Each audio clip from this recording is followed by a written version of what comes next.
Bismillahirrahmanirrahim. Assalamualaikum warahmatullahi wabarakatuh. Perkenalkan, nama saya Muhammad Naufal Ramadan. Saya dari kelas 11 TKJC. Saya ingin membuat video tentang presentasi tentang VoIP. Yaitu pertama kita langsung ke penjelasan. Apa itu VoIP? VoIP adalah suatu teknologi yang memungkinkan percakapan suara melalui media internet atau berbasis IP, yaitu Internet Protocol. Terus konsep kerja VoIP adalah dengan merubah paket suara menjadi kode digital dan disalurkan ke dalam paket-paket data secara real time. Terus apa saja keuntungan menggunakan VoIP? Keuntungan menggunakan VoIP adalah biaya yang lebih rendah untuk sambungan langsung jarak jauh. Penekanan utama dari VoIP adalah biaya. Dengan dua lokasi yang terhubung dengan internet, maka biaya percakapan menjadi sangat rendah. Memanfaatkan infrastruktur jaringan data yang sudah ada untuk suara. Terus apa saja sih kekurangan menggunakan VoIP? Kekurangan menggunakan VoIP yaitu kualitas suara tidak sejernih jaringan PSTN. Terus ada jeda dalam berkomunikasi. Terus regulasi dari pemerintah RI membatasi penggunaan untuk disambung ke jaringan milik Telkom.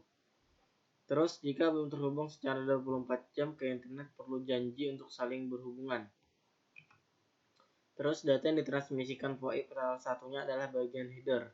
Yang diantara lain ada IP Header VoIP, ada Real Time Transport Protocol atau RTP VoIP, terus ada User Data Protocol UDP VoIP, terus ada Link Header VoIP.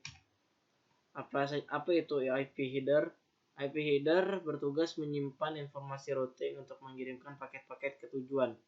Pada tiap header IP disertakan tipe layanan atau TOS, type of service, yang memungkinkan paket tertentu seperti paket suara diperlakukan berbeda dengan paket yang non real time. Terus Real Time Transport Protocol atau RTP yaitu adalah didefinisikan sebagai standarisasi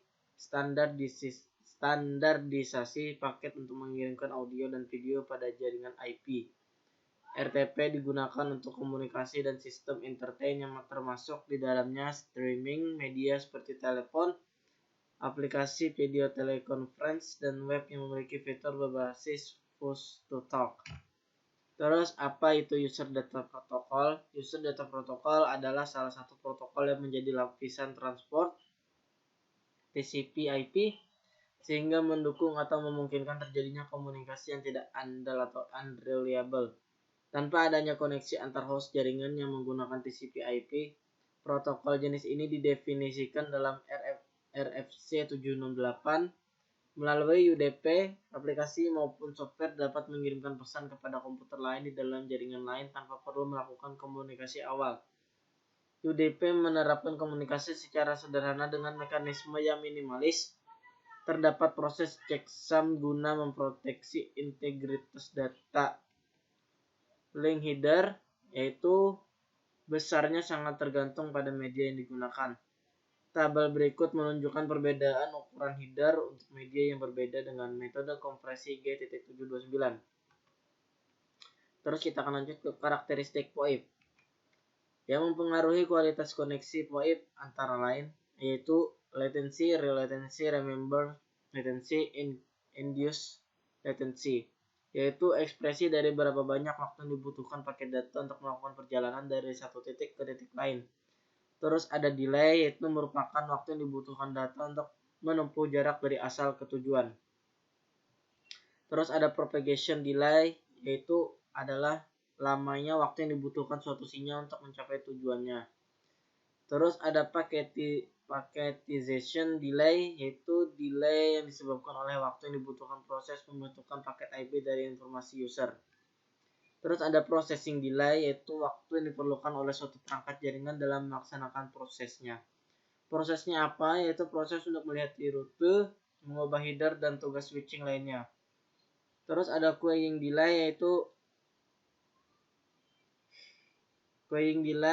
delay yang disebabkan oleh waktu proses yang diperlukan oleh router di dalam menangani antrian transmisi paket di sepanjang jaringan.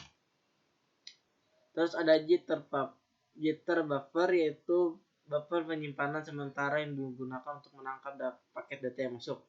Terus ada jitter, yaitu variasi waktu dari sinyal periodik dalam elektronik dan telekomunikasi, seringkali dalam kaitannya dengan sumber referensi jam. Terus ada paket loss, yaitu terjadi ketika satu atau lebih paket data yang melintasi jaringan komputer gagal mencapai tujuannya. Terus kita akan lanjut ke protokol standar VoIP. Protokol standar VoIP yaitu protokol yang digunakan pada VoIP pada H.323, yaitu merupakan suatu standar ITU-P International Telecommunication Union Telecommunication yang menentukan komponen protokol dan prosedur yang menyediakan layanan komunikasi multimedia, yaitu komunikasi audio, video, dan data real time atau waktu nyata melalui jaringan berbasis paket packet-based network. Terus ada Session Initiation Protocol atau disingkat SIP, yaitu merupakan suatu signaling atau pensinyalan protokol dan pengontrolan pada layar aplikasi yang berfungsi untuk membangun, modifikasi, dan mengakhiri suatu sesi multimedia yang melibatkan satu atau beberapa pengguna. Terus ada Session Description Protocol atau disingkat SDP, adalah seperangkat aturan yang mendefinisikan bagaimana session multimedia dapat diatur untuk memungkinkan semua end user untuk berpartisipasi secara efektif dalam suatu session. Terus ada Media Gateway Control Protocol atau disingkat MGCP, yaitu protokol yang digunakan untuk signaling dan call control yang digunakan dalam sistem VoIP yang terdistribusi. Terus ada Real Time Transport Protocol atau disingkat RTP, yaitu didefinisikan sebagai standarisasi paket untuk mengirimkan audio dan video pada jaringan IP. Terus ada Inter-Asterisk Exchange atau IEX, yaitu protokol komunikasi yang berasal dari perangkat lunak pertukaran cabang pribadi Asterix yang didukung oleh beberapa software sistem PBX dan softphones lainnya. Terus kita akan membahas tentang kompresi data suara atau disingkat codec, yaitu saat ini ada beberapa codec pada VoIP, yaitu ada GATE.726, yaitu standar kode ucapan I2T ADPCM yang mencakup transmisi suara dengan kecepatan 16, 24, 32, dan 40 KB per second. Terus ada G728, yaitu standar I2T untuk mengkode ucapan yang beroperasi pada 16 KB per second. Yaitu ada G.7.11, yaitu tipe kodek yang bekerja dengan menyandilkan dan mendekode sinyal audio. Terus ada G.723.1, yaitu kodek audio untuk suara yang memanfaatkan audio suara dalam bingkai 30 ms. Terus ada G.729, yaitu algoritme kompresi data audio pita sempit berbasis vocoder bebas royalti yang menggunakan panjang bingkai 10 milidetik. Terus kita akan lanjut ke arsitektur jaringan software. Arsitektur jaringan software yaitu peran plan software ada transport plan, yaitu transport plan bertanggung jawab untuk pengiriman pesan antar jaringan VoIP. Pesan ini bisa berupa call signaling, call, dan media setup. Terus ada call control and signaling plan, yaitu mengontrol elemen utama pada jaringan VoIP, khususnya pada transport plan. Terus ada manajemen plan, yaitu manajemen menangani fungsi seperti berlangganan dan ketetapan jasa atau layanan, dukungan operasional, penagihan, dan tugas manajemen jaringan lainnya seperti informasi billing. Terus ada service dan application plan, yaitu menyediakan kendali logika dan mengeksekusi satu atau lebih jasa atau layanan atau aplikasi di dalam suatu jaringan VoIP. Terus ada peran entitas software, yaitu ada Media Gateway Control Function MGCF, yaitu sebuah sistem yang digunakan pada beberapa arsitektur Voice over Internet Protocol atau VoIP atau panggilan yang dilakukan melalui sambungan internet. Terus ada Call Again Function, yaitu CAF, dan Interworking Function IWF.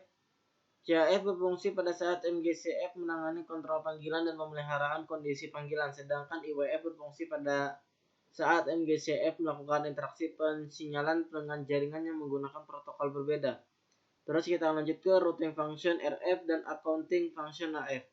RF menyediakan informasi routing panggilan untuk MGCF, sedangkan AF mengumpulkan informasi accounting panggilan untuk tujuan billing. Terus Shift Proxy Server Function atau disingkat SPSF. SIP Proxy Server Function SPSF kebanyakan implementasi dari RF dan HF adalah berbasis proxy server. Oleh karena itu, SY mengakui pemisahan SPSF. Terus ada Signaling Gateway Function SGF dan Access Gateway Signaling Function AGSF. Signaling Gateway Function SGF dan Access Gateway Signaling Function AGSF. Application Server Function yaitu merupakan entitas pengeksekusi aplikasi. Terus ada Service Control Function SCF berfungsinya untuk sebagai pengontrol. Ada MGF Media Gateway Function yaitu sebuah sistem digunakan pada beberapa arsitektur voice over internet protocol atau VoIP atau panggilan yang dilakukan melalui sambungan internet. Terus kita cari ke media server function yaitu peran utama MSF adalah untuk beroperasi sebagai server yang mengatur permintaan dari ASF atau MDCF untuk memproses media dengan paketisasi media stream. Mungkin itu saja yang dapat saya sampaikan. Apabila ada salah kata mohon dimaafkan. Terima kasih. Wassalamualaikum warahmatullahi wabarakatuh.